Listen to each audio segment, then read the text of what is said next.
மதிமுகவின் அசாதாரணமான சூழ்நிலைக்கு தான் காரணம் அல்ல என மல்லை சத்யா தெரிவித்துள்ளார். மல்லை சத்யா தனக்கு துரோகம் செய்துவிட்டதாக மதிமுக பொதுச் செயலாளர் வைகோ கூறியிருந்த நிலையில் மல்லை சத்யா இந்த விளக்கத்தை அளித்துள்ளார். இனி எக்காலத்திலும் யார் மீதும் அபாண்டமான பழியை சுமத்த வேண்டாம் எனவும் வைகோவை அவர் கேட்டுக் கொண்டுள்ளார். அபாண்ட பழி சுமத்துவது அரசியலில் தாங்கள் அடைந்திருக்கும் உயரத்திற்கு அழகல்ல எனவும் வைகோவை மல்லை சத்யா விமர்சித்துள்ளார்.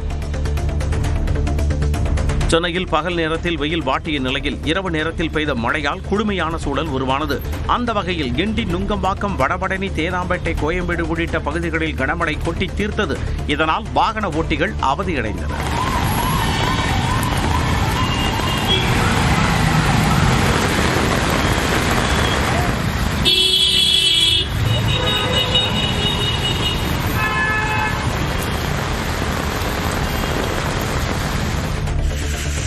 சென்னை புறநகர் பகுதிகளான பூந்தமல்லி, மாங்காடு, போரூர், குன்றத்தூர், ஐயப்பந்தாங்கல் உள்ளிட்ட பகுதிகளில் பரவலாக மழை பெய்தது. இதனால் தாழ்வான பகுதிகளில் ஆங்காங்கே மழைநீர் தேங்கியது. அதேபோல அம்பத்தூர், ஆவடி, திருமுல்லைவாயில், பாடி உள்ளிட்ட பகுதிகளில் அரை மணி நேரத்திற்கு மேலாக இடி மின்னலுடன் மழை பெய்தது.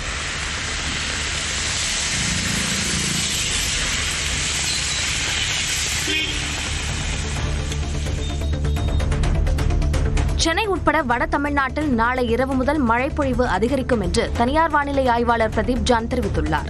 தெற்கு ஆந்திரா அருகே மேல்காற்று சுழற்சி உருவாகி வருவதாகவும் இதன் காரணமாக நாளை மறுநாள் முதல் சென்னை உள்ளிட்ட வட தமிழ்நாட்டில் பரவலாக மழை பெய்யும் என்றும் தெரிவித்துள்ளார். கேரளா, கர்நாடக கடலோர பகுதிகள் மற்றும் தமிழ்நாட்டின் மலைத்தொடர் பகுதிகளில் ஜூலை 19ஆம் தேதி முதல் மிக கனமழைக்கு வாய்ப்பிருப்பதாகவும் கூறியுள்ளார். நீலகிரி மாவட்டத்தில் இன்றும், கோவை மாவட்ட மலைப்பகுதிகள், விழுப்புரம், செங்கல்பட்டு ஆகிய மாவட்டங்களில் நாளையும் கனமழை பெய்யும் என வானிலை ஆய்வு மையம் தெரிவித்துள்ளது. நீலகிரியில் நாளை மிக கனமழைக்கு வாய்ப்பு இருப்பதாகவும் தெரிவிக்கப்பட்டுள்ளது. கோவை மலைப்பகுதிகள், தேனி, திண்டுக்கல், திருவள்ளூர், ராணிப்பேட்டை, காஞ்சிபுரம் ஆகிய மாவட்டங்களில் நாளை மறுதினம் கனமழை பெய்யும் என தெரிவித்துள்ள வானிலை ஆய்வு மையம், சென்னையில் இன்று வானம் மேகமூட்டத்துடன் காணப்படும் என்றும் லேசான மழைக்கு வாய்ப்பு இருப்பதாகவும் குறிப்பிட்டுள்ளது. தமிழ்நாட்டில் நேற்று 8 இடங்களில் வெயில் சதமடித்ததாக வானிலை ஆய்வு மையம் தெரிவித்துள்ளது. அதிகபட்சமாக மதுரை விமான நிலையத்தில் 103 டிகிரி ஃபாரன்ஹீட் வெப்பம் பதிவாகியுள்ளது. நாகையில் 102 டிகிரி ஃபாரன்ஹீட் வெப்பம் பதிவானதாக தெரிவித்துள்ள வானிலை ஆய்வு மையம், சென்னை மீனவாக்கம், தூத்துக்குடி ஆகிய இடங்களில் 101 டிகிரி ஃபாரன்ஹீட் வெயிலும், கடலூர், பாளையங்கோட்டை, தஞ்சாவூர், வேலூர் ஆகிய இடங்களில் 100 டிகிரி ஃபாரன்ஹீட் வெயில் வாட்டியதாக குறிப்பிட்டுள்ளது. உங்களுடன் ஸ்டாலின் திட்டத்தின் கீழ் நடத்தப்படும் முகாமை கடலூர் மாவட்டம் சிதம்பரம் நகராட்சியில் முதலமைச்சர் மு.க.ஸ்டாலின் இன்று தொடங்கி வைக்கிறார். நவம்பர் மாதம் வரை அனைத்து மாவட்டங்களிலும் இதற்கான முகாம் நடைபெறவுள்ளது. இந்த நிலையில் தாம்பரத்தில் இருந்து ராமேஸ்வரம் விரைவு ரயில் மூலம் முதலமைச்சர் மு.க.ஸ்டாலின் சிதம்பரம் சென்றார். ரயில் நிலையத்தில் திமுக தொண்டர்கள், பொதுமக்கள் முதலமைச்சருக்கு உற்சாக வரவேற்பளித்தனர்.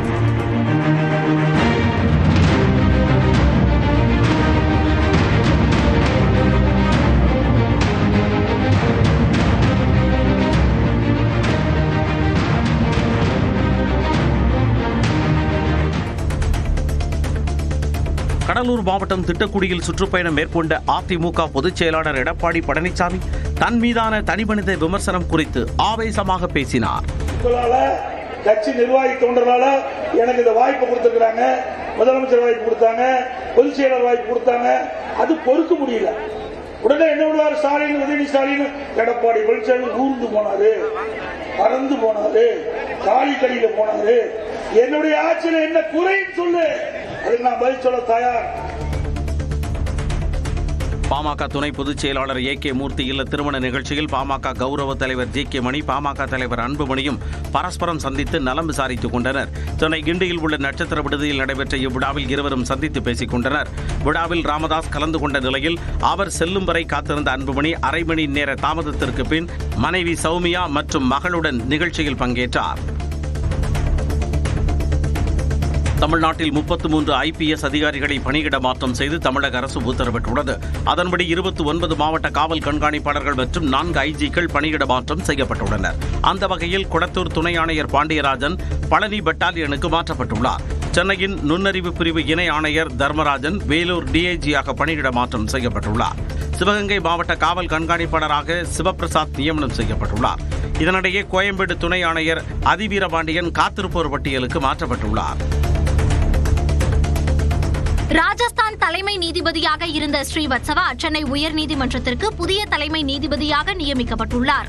சென்னை உயர்நீதிமன்றத்தின் தலைமை நீதிபதியாக இருந்து வந்த KR ஸ்ரீராம் ஸ்ரீவத்சவா பதவி வகித்த ராஜஸ்தான் உயர்நீதிமன்றத்துக்கு தலைமை நீதிபதியாக இடமாற்றம் செய்யப்பட்டுள்ளார்.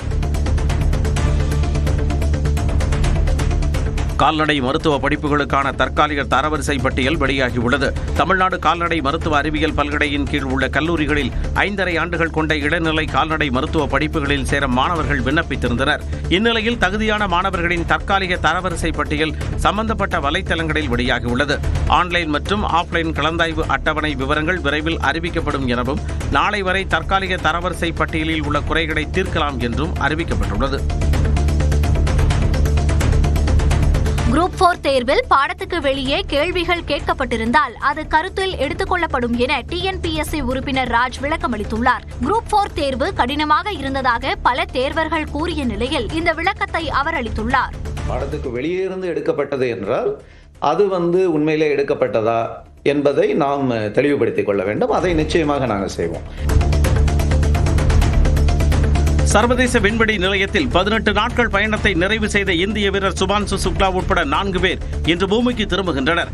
ஆக்சியம் 4 திட்டத்தின் கீழ் ஜூலை 26ஆம் தேதி விண்வெளி சென்ற வீரர்கள் பல்வேறு ஆராய்ச்சிகளை நிறைவு செய்துவிட்டு மீண்டும் பூமிக்கு திரும்புகின்றனர். 22 மணி நேர பயணத்திற்கு பின் நால்வரும் இன்று மதியம் 3 மணிக்கு அமெரிக்காவின் கலிபோர்னியாவில் உள்ள கடல் பகுதியில் இறங்குகின்றனர்.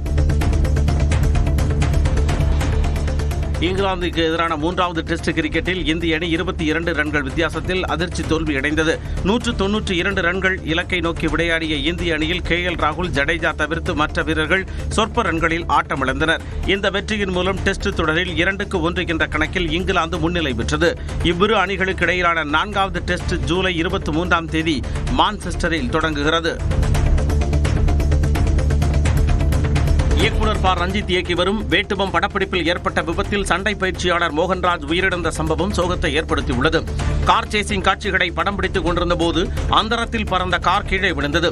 காரில் பயணித்த சண்டை பயிற்சியாளர் மோகன்ராஜ் மாரடைப்பு ஏற்பட்டு உயிரிழந்ததாக கூறப்படுகிறது.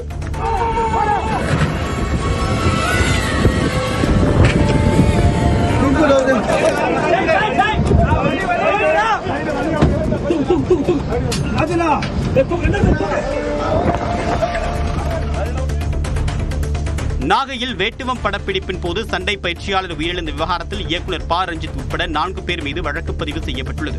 விழுந்தமாவடி கிராமத்தில் சண்டை காட்சிகளை படமாக்கும் போது சண்டை பயிற்சியாளர் மோகன்ராஜ் நெஞ்சுவலி ஏற்பட்டு உயிரிழந்ததாக கூறப்பட்டது. இந்நிலையில் கார் சண்டை காட்சியை படமாக்கிய போது ஏற்பட்ட விபத்தில் அவர் உயிரிழந்த வீடியோ காட்சியில் வெளியானது. இதையடுத்து இயக்குனர் ப. ரஞ்சித் மற்றும் ராஜ்கமல், வினோத், பிரபாகரன் ஆகியோர் மீது கீழையூர் காவல் நிலையத்தில் வழக்கு பதிவு செய்யப்பட்டுள்ளது. ஜோலார்பேட்டையில் ஓடும் ரயிலில் கர்ப்பிணிக்கு பாலியல் தொல்லை கொடுத்து கீழே தள்ளிய நபருக்கு சாகும் வரை சிறை தண்டனை விதிக்கப்பட்டுள்ளது. கடந்த பிப்ரவரி மாதம் இன்டர்சிட்டி விரைவு ரயிலில் பயணம் செய்த 4 மாத கர்ப்பிணி கீழே தள்ளிவிடப்பட்டதில் அவருடைய கரு கலைந்தது. இந்த விவகாரத்தில் கைது செய்யப்பட்ட ஹேமராஜுக்கு சாகும் வரை கடுங்காவல் தண்டனை விதித்து திருப்பத்தூர் மாவட்ட நீதிமன்றம் உத்தரவிட்டுள்ளது. மேலும் அவருக்கு 85,000 ரூபாய் அபராதம் விதித்த நீதிபதி பாதிக்கப்பட்ட பெண்ணுக்கு மத்திய மாநில அரசுகள் இணைந்து 1 கோடி ரூபாய் இழப்பீடு தொகையை 1 மாதத்திற்குள் வழங்கவும் ஆணையிட்டார்.